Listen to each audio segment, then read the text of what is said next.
बिस्मिल्लाहिर्रहमानिर्रहीम। अस्सलाम वालेकुम माय डियर स्टूडेंट, उम्मीद है आप खैरियत से होंगे। लास्ट टाइम स्टूडेंट हमने जो टॉपिक डिस्कस किया था वो किया था importance of carbon. Importance of carbon के बाद आज का जो हमारा टॉपिक है वो है इंपॉर्टेंस ऑफ वाटर। और मैं ये कहूंगा आपको कि ये student one of the most important and conceptual topic of this chapter. तो ये स्टूडेंट टॉपिक आपने बड़े गौर से समझना है। हम इसको दो पार्ट में डिस्कस करेंगे, यानी दो लेक्चर इसके बनेंगे इंपॉर्टेंस ऑफ वाटर के, और एग्जाम के लिहाज से वेरी इंपॉर्टेंट टॉपिक है। ठीक है ना स्टूडेंट। इसकी जो मेन प्रॉपर्टी हैं जिनको वो ज्यादा एक्सप्लेन करता है, वाटर की मेन प्रॉपर्टी को, वो 5 को डिस्कस करता है, लेकिन कुछ छोटे छोटे फंक्शन भी इसने दिए जिनके ज्यादा इतना एक्सप्लेन नहीं करता। तो आज हम जो दो मेन प्रॉपर्टी हैं उनको डिस्कस करेंगे और कुछ और फंक्शन को डिस्कस करेंगे। 3 प्रॉपर्टी को जो वाटर की इंपॉर्टेंस है उनको हम नेक्स्ट लेक्चर में इंशाल्लाह डिस्कस करेंगे स्टूडेंट। तो अगर मैं आज के लेक्चर की समरी बयान करूं तो उसमें यह है कि मैं अगर आपको यह कह दूं कि जहां पे वाटर स्टूडेंट ज्यादा है वहां पे लाइफ भी ज्यादा है। जिस जगह पे वाटर कम है, पानी कम है, वहां पे लाइफ भी कम है।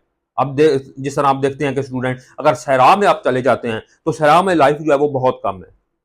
और अगर आप इस तरह पानी के पास चले जाएं जहां पे नहरें हैं, दरिया है, ठीक है, आप देखेंगे कि वहां पे लाइफ क्या होगी, ज्यादा होगी। तो आप कह लें कि वाटर की इंपॉर्टेंस इतनी है कि लाइफ, यानी कि जितनी आप कह लें जितना वाटर ज्यादा होगा, जितना जहां पे पानी ज्यादा, इतनी लाइफ ज्यादा होगी। आप देखते रहते हैं कि बहुत ज्यादा मिकदार जो फोटोसिंथेसिस की है वो हमें वो पानी में होती है, बहुत ज्यादा मिकदार। इससे मुराद है कि यानी कि क्योंकि प्लांट भी जो है वो जानदार है, लाइफ है, तो इससे मुराद अगर बहुत ज्यादा आप कहने कि हमें जो परसेंटेज है फोटोसिंथेसिस की वो वाटर से आती है, इससे मुराद है कि वहां पे बहुत ज्यादा प्लांटेशन भी है। तो बिल्कुल यानी कि जहां पे पानी ज्यादा है वहां पे लाइफ ज्यादा है। और दूसरी ये इसकी जो मेन प्रॉपर्टी आज हम डिस्कस करेंगे स्टूडेंट, कि इसकी जो एज ए सॉल्वेंट प्रॉपर्टीज हैं, ये दूसरी चीजों को अपने अंदर हल कर लेता है, ठीक है ना उसको। तो अगर सॉल्वेंट प्रॉपर्टी को देखा जाए, यानी इसकी सॉल्युबिलिटी प्रॉपर्टी को देखा जाए, तो ये मुख्तलिफ कंपाउंड के साथ मुख्तलिफ बिहेवियर करता है। यानी पोलर कंपाउंड के साथ मुख्तलिफ है, फिर आयनिक, नॉन आयनिक और नॉन पोलर के साथ, ठीक है। क्योंकि जो एक केमिस्ट्री का असूल है कि लाइक डिजॉल्व लाइक, तो पोलर कंपाउंड को तो ये अपने अंदर तेजी से हल कर लेता है, ठीक है, नॉन पोलर को डेफिनेटली हल नहीं करेगा। इसके बाद हम एक और छोटी सी जो प्रॉपर्टी इसकी है आयोनाइजेशन, कि ये आयन में तब्दील हो जाता है।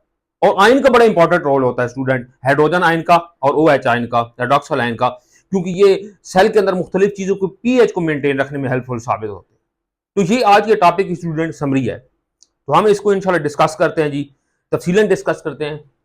Importance of water. Water is the medium of life. Student क्या है जी, water is the medium of life, यानी ये लाइफ का मीडियम। जिस तरह मैंने आपको बताया कि जहां पे पानी ज्यादा है वहां पे लाइफ ज्यादा है, जहां पे पानी कम है वहां पे लाइफ कम है। It is the most abundant compound in all living organism, ठीक है ना। ये लिविंग जितने भी लिविंग ऑर्गेनिज्म है उनमें सबसे ज्यादा पाया जाने वाला ये कंपाउंड है, ठीक है। आगे इसकी जो परसेंटेज मुख्तलिफ सेल के अंदर मुख्तलिफ होती है, बाद सेल में ये ज्यादा होता है, बाद सेल में ये कम होता है। It is varies from 65 to 89%। ये ऑब्जेक्टिव के लिहाज से बहुत इंपॉर्टेंट है ये percentage, 65 to 89% student in different organism. यानी कुछ ऑर्गेनिज्म में, जिस तरह मैंने कहा ना कि ये मुख्तलिफ सेल में इसकी परसेंटेज मुख्तलिफ है, इस तरह मुख्तलिफ ऑर्गेनिज्म में इसकी परसेंटेज मुख्तलिफ है। तो 65 टू 89% इन डिफरेंट ऑर्गेनिज्म ये पाया जाता है। ह्यूमन टिश्यू, यानी जो इंसानी टिश्यू है, contain about 20% water in bone cell. जिस तरह मैंने आपको स्टूडेंट बताया ना कि मुख्तलिफ सेल में इसकी परसेंटेज मुख्तलिफ होती है, तो ये बड़ी इंपॉर्टेंट बात है, कंसेप्चुअल बात है कि बोन सेल में कितना है, 20% है, और 85% स्टूडेंट है ब्रेन सेल के अंदर, दिमाग के जो सेल हैं 85%। अब यहां पे एक स्टूडेंट मैं आपको कंसेप्चुअल बात बता दूं कि जो भी सेल हैं जहां पे पानी ज्यादा है, इससे मुराद है कि वहां पे इतने ही ज्यादा केमिकल रिएक्शन होंगे। अब देखें, ब्रेन में अगर पानी 85% है तो आप कह लें कि वहां ब्रेन के अंदर बहुत ज्यादा एक यानी कि कुछ सेकंड के अंदर हजारों जो है वो रिएक्शन होते हैं। तो इसलिए ब्रेन के अंदर पानी की मिकदार भी ज्यादा है। तो जो भी सेल है जिनमें पानी की मिकदार जितनी ज्यादा है, इससे आपने फौरी पिक करना है कि वहां पे केमिकल रिएक्शन भी इतने ही ज्यादा है। इसके बाद student next, almost all reaction of the cell occur in the presence of water. कि सेल में जितने भी स्टूडेंट रिएक्शन होते हैं ना वो प्रेजेंस ऑफ वाटर में होते हैं, यानी इसकी वाटर की मौजूदगी में होता है। तो बात याद रखनी है सेल की स्टूडेंट, सेल की बात आती जाए ना तो आपके फौरी ज़हन में माइंड में आ जाना चाहिए कि ये लाइफ की बात हो रही है। यानी देखें ना, जब हम बात करते हैं एटम की तो नो लाइफ, मॉलिक्यूल की नो लाइफ, ऑर्गेनेली की नो लाइफ, लेकिन बात जब सेल की आ जाती है तो cell is the unit of life. आपको पता है कि कुछ ऑर्गेनिज्म ऐसे भी हैं जो सिर्फ एक सेल पे मुश्तमिल है, जिस तरह बैक्टीरिया। तो इससे मुराद ये है कि यानी कि लाइफ के अंदर, ऑर्गेनिज्म के अंदर जितनी भी रिएक्शन होते हैं वो किसके अंदर होते हैं? प्रेजेंस ऑफ वाटर के अंदर होते हैं। यानी और ऑर्गेनिज्म के अंदर जो भी रिएक्शन होंगे उनको हम बायोकेमिकल रिएक्शन कहेंगे। It also take part in many biochemical reaction such as hydrolysis of micromolecule. Biochemical reaction student कौन से होंगे? जितने भी रिएक्शन है जानदारों के अंदर उनको बायोकेमिकल, क्योंकि बायो का मतलब जानदार होता है। Such as hydrolysis of micromolecule. Hydrolysis, hydro का मतलब होता है स्टूडेंट पानी, वाटर, और लाइसिस का मतलब स्टूडेंट क्या होता है? ब्रेक डाउन, यानी पानी की मौजूदगी में ब्रेक डाउन करना बड़े मालिक्यूल की। यानी पानी जो है ये बड़े मालिक्यूल को तोड़ने के लिए ये इस्तेमाल होता है, यानी उनकी ब्रेक डाउन नहीं होती। आप देखें बाद दफा ऐसा होता है ना कि जो है कम्प्लेक्स मालिक्यूल ने टूटना होता है, जिस तरह हमने ये लास्ट लेक्चर में डिस्कस किया था कैटाबोलिज्म में, तो फिर वो दोबारा जो सिंपल यूनिट में तब्दील हो, फिर वो दोबारा मिलकर आगे एक नई चीज जो है वो नया कम्प्लेक्स बनाते हैं। तो इस तरह मैक्रो मालिक्यूल को स्टूडेंट तोड़ने के लिए पानी का इस्तेमाल होता है। Next point G student, it is also used as a raw material for photosynthesis. तो रॉ मटेरियल उसे स्टूडेंट बोला जाता है कि कोई भी चीज किसी चीज के बनाने के लिए जब इस्तेमाल होना तो उसे बोला जाता है कि ये रॉ मटेरियल है। और फोटोसिंथेसिस हमने पढ़ी है कि मेन जो है वो कार्बन डाइऑक्साइड और वाटर ही होते हैं जो फोटोसिंथेसिस के रिएक्शन में हिस्सा लेते हैं। तो यानी ये रॉ मटेरियल इस्तेमाल होता है किसके लिए? फोटोसिंथेसिस के लिए। और वेरी इंपॉर्टेंट, आपको पता है कि फोटोसिंथेसिस के जरिए पौधे जो है वो खुराक तैयार करते हैं, और वही खुराक आगे पूरी दुनिया में जो है इस्तेमाल, क्योंकि एनिमल तो हेटेरोट्रॉफ होते हैं। इसके बाद स्टूडेंट है सॉल्वेंट प्रॉपर्टी।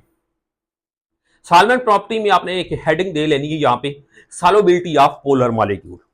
यह पहले हम पोलर मॉलिक्यूल को डिस्कस करेंगे और फिर स्टूडेंट हम नॉन पोलर मॉलिक्यूल को डिस्कस करेंगे। सॉल्वेंट प्रॉपर्टी यानी कि ये सॉल्वेंट उसे कहते हैं ना जो सॉल्यूट को हल करने की सलाहियत रखते हैं, यानी कि जो दूसरी चीजों को अपने अंदर हल कर ले।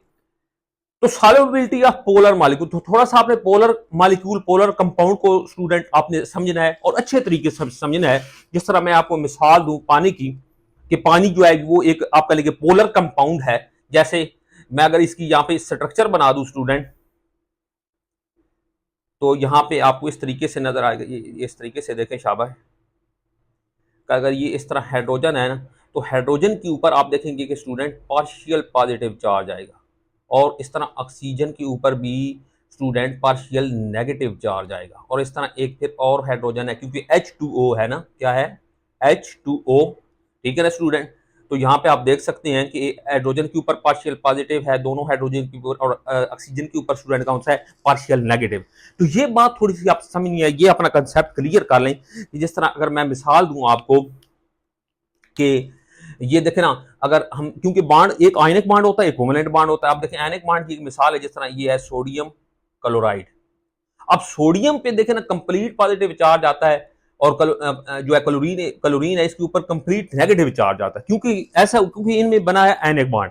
सोडियम के पास जो उसने इलेक्ट्रॉन दिया है, और वो मुकम्मल तौर पे दे दिया है, किसको दे दिया है? क्लोरीन को। और क्लोरीन ने वो जो इलेक्ट्रॉन है वो मुकम्मल तौर पे वसूल कर लिया है। तो इस तरह का जो बांड बनता है, आप कह लें कि वो आयनिक बांड कहलाता है, और उसमें आप कह लें कि कंप्लीट चार्ज आता है, कंप्लीट पॉजिटिव और कंप्लीट। इसको जो वाटर में मौजूद है ना हाइड्रोजन, इनके ऊपर पार्शियल चार्ज है, यानी पार्शियल पॉजिटिव और पार्शियल नेगेटिव, लेकिन ये कंप्लीट। इस तरह एक और भी मिसाल, जैसा हाइड्रोजन क्लोराइड की मिसाल है। अब देखें यहाँ पे जो है दो इलेक्ट्रॉन हैं, अगर इनके दरमियान आप कोवेलेंट बॉन्ड बनता है तो ये दो इलेक्ट्रॉन यहाँ पे रहते हैं। एक जो है वो इलेक्ट्रॉन कौन देता है? हाइड्रोजन देता है। एक जो है वो क्लोरीन देता है, और ये ज्यादा रहते हैं क्लोरीन की तरफ, क्योंकि क्लोरीन की जो इलेक्ट्रोनेगेटिविटी है वो ज्यादा है। लेकिन यहाँ पे भी आप देखेंगे कि जो क्लोरीन के ऊपर क्या आएगा? पार्शियल नेगेटिव आएगा, ठीक है स्टूडेंट, और हाइड्रोजन के ऊपर कौन सा आएगा? Partial positive. तो आप ऐसे कंपाउंड को आप जिस क्या कहते हैं, जिस तरह आप देखें ना कि पार्शियल का मतलब आपने समझना है कि पानी में जो ऑक्सीजन है, अब पार्शियल क्यों आया है? क्योंकि देखें कि इसने जो है हाइड्रोजन और क्लोरीन ने, हाइड्रोजन ने अपना इलेक्ट्रॉन दिया है क्लोरीन, लेकिन मुकम्मल तौर पे नहीं दिया, मुकम्मल तौर पे नहीं दिया इलेक्ट्रॉन, ठीक है ना। इस तरह आप कह सकते हैं कि पानी जो है वो एक पोलर कंपाउंड है। पानी क्या है स्टूडेंट? पोलर। तो पहले आपको ये कंसेप्ट समझना चाहिए पोलर का। तो ये इसके ऊपर पार्शियल क्यों चार्ज आता है? पार्शियल, और क्यों चार्ज आता है कंप्लीट? ये इसलिए आता है कि अगर इलेक्ट्रॉन की मुंतकिली हो, मुकम्मल तौर पर अगर कोई एक इलेक्ट्रॉन देता है और मुकम्मल तौर पर दूसरा जो है वो वसूल कर लेता है, तो उससे कंप्लीट चार्ज आता है।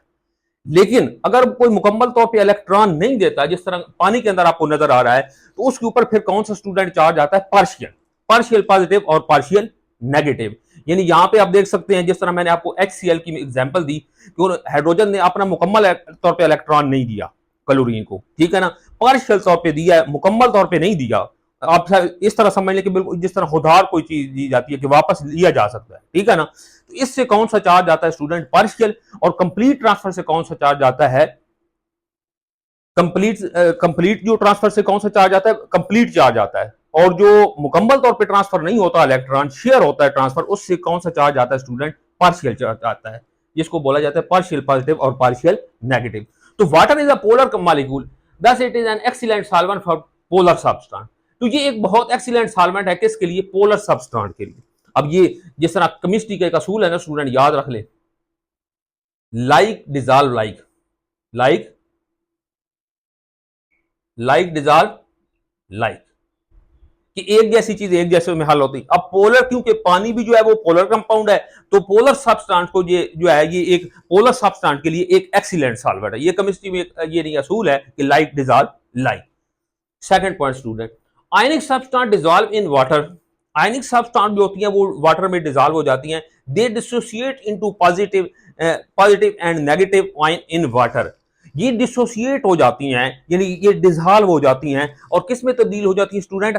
आयन में तब्दील हो जाती है। कौन, ये किन की बात हो रही है? पहले हमने बात की है स्टूडेंट पोलर कंपाउंड की, पोलर सब्सटेंस की। दूसरे नंबर पे हम किन की बात कर रहे हैं स्टूडेंट? आयनिक सब्सटेंस की। जो आयनिक है, जिस तरह हमने बात की, आपको समझाई इधर सोडियम क्लोराइड की, जिसके ऊपर कंप्लीट चार्ज आ जाता है। तो ये क्या करते हैं सोडियम क्लोराइड? अब ये देखें स्टूडेंट, यहां पे समझे ना कि ये अगर इस तरीके से अगर पानी है, ठीक है ना, ये पानी है, तो ये अगर सोडियम क्लोराइड आप इस अंदर डालेंगे, सोडियम, ये पानी है सारा, ये क्या स्टूडेंट? पानी है। अगर इसके अंदर हम क्या चीज हल करेंगे? सोडियम क्लोराइड को, तो ये वो मुकम्मल तौर पे क्या हो जाएगा? डिसोसिएट हो जाएगा, यानी ये पॉजिटिव और नेगेटिव आयन में तब्दील हो जाएगा। यानी ये अपना कह लें कि ये जो सोडियम क्लोराइड है स्टूडेंट, ये अपना वजूद खो देता है, ठीक है, सोडियम और क्लोराइड आयन में तब्दील हो जाता है। तो ये यानी इसे कहते हैं ये डिजॉल्व हो गया, इसे कहते हैं यानी कि डिजॉल्व हो जाना। तीसरा पॉइंट स्टूडेंट कि non ionic compound have charge group in their molecule, so they disperse in water. जो नॉन एनिक कंपाउंड है, ये तो बात की थी कि एनिक कंपाउंड तो फौरी तौर पे एन में जो है वो डिसोसिएट हो जाता है, यानी हल हो जाते हैं। जिस तरह मैंने मिसाल दी कि सोडियम क्लोराइड जो है वो पानी के अंदर कंप्लीट हल हो जाता है, यानी बिल्कुल आपको पानी इस तरह एक उसमें कोई चीज नजर नहीं आ रही होती कि कोई चीज जो है। अब देखें, अगर नॉन एनिक कंपाउंड की स्टूडेंट अगर बात की जाए ना, तो इनमें जो है वो चार्ज ग्रुप होता है, और ये क्या करते हैं इन their molecule, so they disperse in water, और ये वाटर में स्टूडेंट डिस्पर्स कर जाते हैं। पहले हमने बात ऊपर जो की है वो डिसोसिएट की है, ठीक है, डेजोल्यूशन की है, और अब बात कौन सी आई है स्टूडेंट? डिस्पर्स की आई है, डिस्पर्सल की आई है। तो ये दो टर्में आपने अच्छे तरीके से समझनी है स्टूडेंट कि डिसोसिएट का मतलब स्टूडेंट क्या है, कि डिसॉल्व होने का मतलब क्या है, कि डेजोल्यूशन का मतलब क्या है, कि कोई चीज जो है अगर हम पानी में हल करते हैं और अपना वजूद वो खो देती है, इसे कहते हैं डिसोसिएट हो जाना, या इसको कहते हैं डिसॉल्व हो जाना, ठीक है ना, डेजोल्यूशन। तो दूसरी कौन सी प्रॉपर्टी है? डिस्पर्सल की। अब डेजोल्यूशन की कौन सी अपनी एग्जांपल है? डिसोसिएशन की कौन सी एग्जांपल है? सोडियम क्लोराइड की। दूसरी वो बुक के अंदर एग्जांपल नहीं लिखी हुई नॉन एनिक कंपाउंड की, ये जिनके ऊपर चार्ज ग्रुप होता है और वो पानी के अंदर डिस्पर्स हो जाते हैं। जिस तरह मैं आपको मिसाल दूं कि डिस्प्रीन की जो गोली है स्टूडेंट, डिस्प्रीन की गोली अगर पानी में डाले ना, तो अगर आप गौर से देखें तो आपको छोटे छोटे उसके जर्रे नजर आ रहे होते हैं डिस्प्रीन के, यानी उनके जो आप कह लें कि उन जरों ने डिस्प्रीन की जो है जो मालिक्यूल है उन्होंने अपना वजूद जो है वो बरकरार रखा हुआ है। जबकि डिसोसिएशन या डेजोल्यूशन के अंदर हमने क्या पढ़ा था कि उसमें वो चीज जो है जिस तरह सोडियम क्लोराइड है वो अपना वजूद उसने खो दिया था। जबकि डिस्प्रीन को जब पानी में आप हल करते हैं तो वो अपना वजूद जो है वो उसके मालिक्यूल जो है वो अपना वजूद बरकरार रखते हैं। इसे स्टूडेंट कहते हैं डिस्पर्स हो जाना। तो ये जो नॉन एनिक कंपाउंड स्टूडेंट हैं ये यानी कि डिस्पर्स हो जाते हैं किसके अंदर? पानी के अंदर। In solution ions and molecule move randomly, ये रैंडमली इन सोल्यूशन के अंदर, यानी ये बात आप कहेंगे, ये आप कहेंगे एक बड़ा कॉन्सेप्चुअल जो है ना ये पॉइंट है कि सोल्यूशन के अंदर, ठीक है ना। Ions and molecule move randomly, वो तेजी से आप कह लें कि रैंडमली हरकत करते हैं, बगैर किसी तरतीब से। रैंडमली कहते हैं ना, बगैर किसी तरतीब से हरकत करते हैं। It is more favourable state, ये उनके लिए ज्यादा फेवरेबल स्टेट बन जाती है। तो ये कैसे फेवरेबल बन जाती है? अगर सोल्यूशन के अंदर स्टूडेंट अगर आयन और मॉलिक्यूल जो है वो हरकत करते, रैंडमली हरकत करते हैं, इधर उधर हरकत करते हैं, तो वो ज्यादा उनके लिए फेवरेबल स्टेट हो जाती है। किसके लिए फेवरेबल स्टेट हो जाती है स्टूडेंट? आपस में रिएक्शन करने के लिए। जिस तरह मैं आपको मिसाल दूं कि ये कोई स्टूडेंट दो चीजें हैं, ये देखिए साहब, ये कोई दो चीजें ए और बी स्टूडेंट, इन्होंने आपस में स्टूडेंट रिएक्ट करना है। क्या करना है? रिएक्ट करना है। और ये प्रोडक्ट सी बना रहे हैं। अब देखिए ए और बी जो है ना, ये जितना आपस में इनके अंदर कुलयन होगा ना, इतना ज्यादा जल्दी रिएक्शन होगा। अब देखिए कि सोल्यूशन के अंदर जो है, यानी पानी के अंदर जब हमें इसको किसी भी इस तरह मॉलिक्यूल को आयन को डालते हैं, तो वो तेजी से हरकत करते हैं। उनके लिए ये रैंडमली हरकत करना आसान हो जाता है, तो इसलिए वो रिएक्शन भी फिर जल्दी हो जाता है। तो रैंडमली जो हरकत है स्टूडेंट, ये उनके लिए क्या बन जाती है? एक फेवरेबल स्टेट बन जाती है। दस other molecule and ion react with each other, और दूसरे जो मॉलिक्यूल होते हैं वो एक दूसरे का रिएक्ट कर जाते हैं। Due to this property all reaction occur in aqueous media. Aqueous media कैसे कहते हैं? यानी वो मीडिया जिसमें पानी मौजूद हो, जिसमें क्या हो स्टूडेंट? वाटर मौजूद हो, उसे क्या कहा जाता है? Aqueous media. तो ये जो प्रॉपर्टी है ना स्टूडेंट, इसकी बड़ी ही इंपॉर्टेंट प्रॉपर्टी है कि पानी की वजह से जो उसके अंदर मॉलिक्यूल जो आयन होते हैं, वो उनकी जो वो हरकत में आ जाते हैं। वो किस में आ जाते हैं? क्योंकि पानी के मॉलिक्यूल हरकत में रहते हैं ना, तो इसलिए स्टूडेंट इसमें जो भी आयन होंगे या मॉलिक्यूल होंगे वो भी हरकत में आ जाएंगे और रैंडमली हरकत में आ जाएंगे। और रैंडमली हरकत में आएंगे तो उनका कुलयन जो है वो बहुत ज्यादा होगा, और जब कुलयन ज्यादा होगा तो वो रिएक्शन भी जल्दी करेंगे। इसके बाद स्टूडेंट नंबर 5 पॉइंट लिखा हुआ है, पोलर मॉलिक्यूल गई ऑल केमिकल रिएक्शन और catalyzed by enzyme in cell, enzyme work in aqueous media. जितने भी केमिकल रिएक्शन है वो आप कह लें कि जितने भी केमिकल रिएक्शन है वो किसके जरिए? कैटालाइज का मतलब होता है स्टूडेंट स्पीड अप होना, यानी रिएक्शन का स्पीड उसका पकड़ना। यानी पहले अगर एंजाइम के बगैर रिएक्शन हो रहा तो वो बहुत ज्यादा स्लो होता है। ये हम इंशाल्लाह थर्ड चैप्टर के अंदर जो है वो डिस्कस करेंगे। क्योंकि जितने भी रिएक्शन है आप कह लें, अगर लाइफ जो आप कह लें कि जितनी भी वो पॉसिबल ही नहीं है, एंजाइम के बगैर वो रिएक्शन इतने स्लो हो जाएंगे कि लाइफ पॉसिबल ही नहीं होगी, लाइफ पॉसिबल ही नहीं होगी। तो जितने भी रिएक्शन है वो कैटालाइज होते हैं, स्पीड अप होते हैं, किसके जरिए से? एंजाइम के। एंजाइम और एंजाइम जो है वो किस में काम करता है? एक्वस एनवायरनमेंट में। यानी आप समझ लें कि जितने रिएक्शन है, खासतौर पे बायोकेमिकल जो रिएक्शन होते हैं स्टूडेंट, वो आप कह लें कि उन तमाम बायोकेमिकल रिएक्शन को, ये जो पहले भी पॉइंट आया, उनको कौन कैटालाइज करता है? कौन उन रिएक्शन को स्पीड अप करता है? एंजाइम करता है। और एंजाइम जो है वो किस में काम करता है? एक्वस मीडिया में। तो ये क्वेश्चन स्टूडेंट बड़ा ही इंपॉर्टेंट है कि अगर ये क्वेश्चन आ जाए कि why water is necessary for all biochemical reaction, तो ये रिएक्शन में या सेल के अंदर जितने भी रिएक्शन होते हैं उनके लिए वाटर क्यों जरूरी है? तो उसकी दो रीजन स्टूडेंट आपने बयान करनी है। एक तो ये कि उनका जो है आप कह लें कि वो रैंडमली मूव करेंगे उसके अंदर चीजें, ठीक है, और उनका कुलयन अच्छा होगा और रिएक्शन जो है वो जल्दी हो जाएगा, ठीक है ना। तो इसलिए वो यानी कि वो मोर फेवरेबल स्टेट में आ जाते हैं, जिस तरह हमने डिस्कस। और सेकंड पॉइंट स्टूडेंट क्या है कि जितने भी बायोकेमिकल रिएक्शन है उनको कौन कैटालाइज करता है स्टूडेंट? एंजाइम कैटालाइज करता है। और एंजाइम किसके अंदर किस काम करते हैं? अच्छा, एक्वस मीडिया के अंदर। तो ये दो रीजन है कि जितने भी रिएक्शन है उनके लिए पानी को होना स्टूडेंट जरूरी है। Solubility of non polar molecule. अब ये जो हम अच्छे तरीके से याद रख लेना है कि सिर्फ यही लॉन्ग क्वेश्चन पेपर में आ सकता है कि सॉल्युबिलिटी ऑफ पोलर मॉलिक्यूल की, क्योंकि इसमें भी ये तकरीबन 5-6 पॉइंट्स बन जाते हैं और ये अच्छी खासी डिस्कशन हो गई है। तो ये अलग भी क्वेश्चन आ सकता है, ओवरऑल भी ये आ सकता है एज ए सॉल्वेंट प्रॉपर्टी के solubility of polar molecule and solubility of non polar molecule. Non polar molecule are like, जिस तरह फैट्स है student, they are insoluble in water. ये स्टूडेंट क्या होते हैं? इनसॉल्युबल होते हैं इन वाटर के अंदर। Non polar molecule, so they maintain membrane of the cell, these membrane make compartments of the cell. Student ये बड़ा कंसेप्चुअल पॉइंट है इस नॉन पोलर मॉलिक्यूल का, तो इसको अच्छे तरीके से आपने समझना है कि कुछ नॉन पोलर मॉलिक्यूल, जिस तरह मैंने आपको लास्ट लेक्चर में भी बताया था कि जो बड़े मॉलिक्यूल होते हैं ना, जो बहुत बड़े मॉलिक्यूल होते हैं, उनको पानी अपने अंदर हल नहीं कर सकता, क्योंकि उनको पानी अट्रैक्ट ही नहीं कर सकता। तो पानी को उन कंपाउंड को अपने अंदर हल करता है जिनको वो अट्रैक्ट कर सकता है। तो जो बहुत बड़े मालिक्यूल हैं या जिस तरह आप कह लें कि नॉन पोलर हैं कंपाउंड, उनको पानी अपने अंदर हल नहीं कर सकता, उनको पानी अपने अंदर हल नहीं कर सकता। लेकिन अगर अगर वो जो कंपाउंड पानी में हल ना हो, वो भी आप कह लें कि सेल के लिए, लाइफ के लिए बहुत ज्यादा इंपॉर्टेंट होते हैं। कैसे इंपॉर्टेंट होते हैं? क्योंकि फिर उनसे, उन्हीं सेल से जो है, उन्हीं कंपाउंड से उन्हीं कंपाउंड से जो नॉन पोलर हैं, जो पानी में हल नहीं होते, उन्हीं से वो स्ट्रक्चर बनवाई जाती हैं ताकि वो जो उन्होंने जरूरी जो है वो फंक्शन परफॉर्म करना होता है। आप देखें ना, क्योंकि ये बात समझे स्टूडेंट, ये कोई अगर सेल है स्टूडेंट, अब ये सेल के दरमियान ये न्यूक्लियस मौजूद है, तो ये तो आप कह लें कि ये तो सारा साइटोप्लाज्म है। ये सारा स्टूडेंट क्या है? साइटोप्लाज्म। और साइटोप्लाज्म के अंदर स्टूडेंट 70% तो वाटर होता है।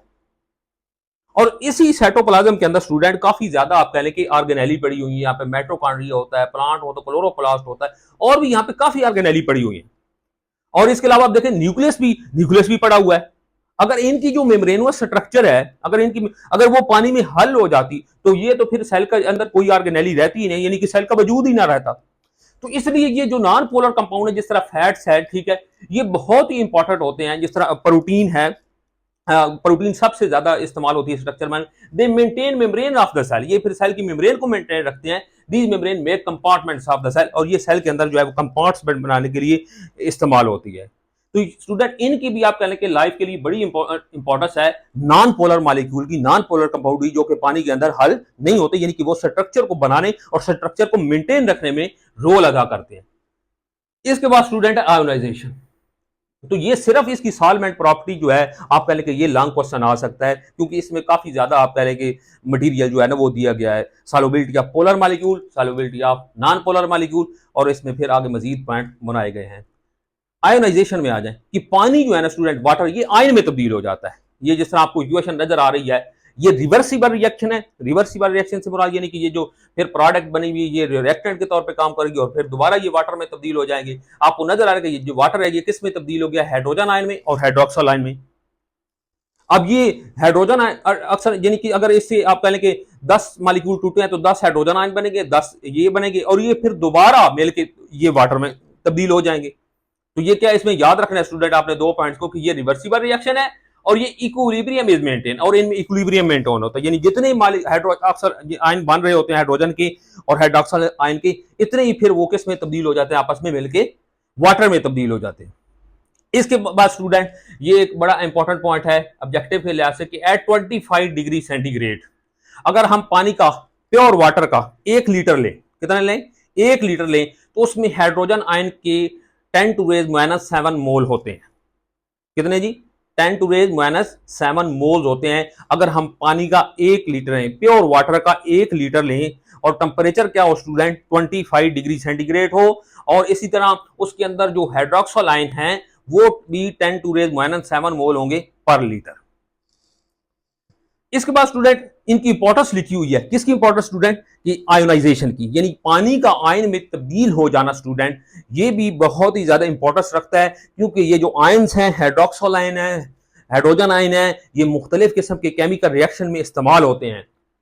Affect and take part in many chemical reaction. तो सबसे ज्यादा मैं इंपॉर्टेंट आप इस एक एग्जांपल दे देता हूं कि जिस तरह सेल के अंदर जो मुख्तलिफ चीजें होती हैं मुख्तलिफ, तो उनकी जो है पीएच को मेंटेन रखना जरूरी होता है, और पीएच को मेंटेन रखने में स्टूडेंट ये हाइड्रोजन आयन और हाइड्रोक्सल आयन का बहुत ज्यादा रोल होता है। यानी इससे मुराद है कि ज्यादातर जो केमिकल रिएक्शन होते हैं उनमें ये इन आयन का भी रोल होता है। तो स्टूडेंट आज के लिए इतना ही। उम्मीद है ये लेक्चर आपको समझ आ गया होगा। इंशाल्लाह इसकी जो 3 प्रॉपर्टी रहती हैं वाटर की, उनको हम इंशाल्लाह नेक्स्ट लेक्चर में डिस्कस करेंगे। आज के लिए इतना ही। अल्लाह हाफिज।